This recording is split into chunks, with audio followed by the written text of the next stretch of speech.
আপনি কি দীর্ঘ জীবন চান? আপনি কি আপনার বিজনেস ক্যারিয়ারে উন্নতি করতে চান? অর্থের অভাবে কি সমস্যায় আছেন? আপনি কি আপনার শত্রুদেরও বিনাশ করতে চান?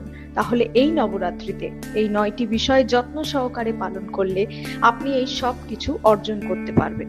চৈত্র নবরাত্রি চৈত্র শুক্লপক্ষের প্রতিপদ থেকে রাম নবমী পর্যন্ত পালিত হয়।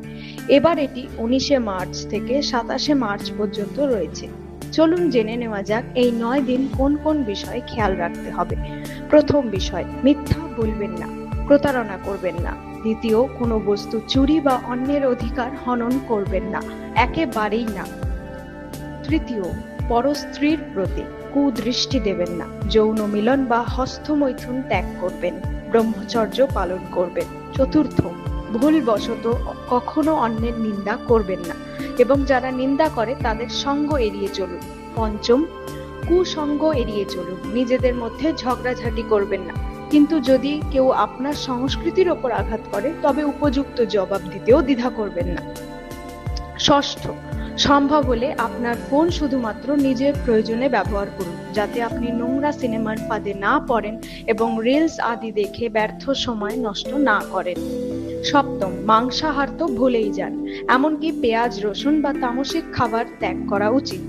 কঠোর পরিশ্রমে অর্জিত শুধুমাত্র সাত্ত্বিক খাবার গ্রহণ করা উচিত। সম্পূর্ণ নবরাত্রির উপবাস আপনাকে প্রচুর উপকার দেবে, কিন্তু দেশ কাল এবং প্রকৃতির কথা বিবেচনা করে শেষ ৩ দিন অবশ্যই উপবাস করুন।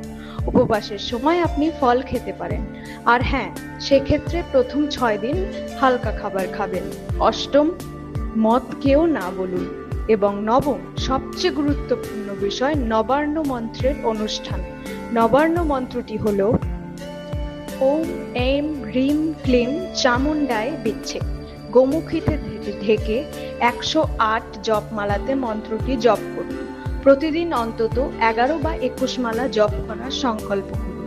মন না লাগলেও আপনি অবশ্যই উপকৃত হবেন। যারা এই ৯টি বিষয় মনে রাখবেন তারা ভিডিওর শুরুতে বর্ণিত ফল অবশ্যই লাভ করবেন। তথ্যটি খুবই উপকারী, অনুগ্রহ করে এটি শেয়ার করুন।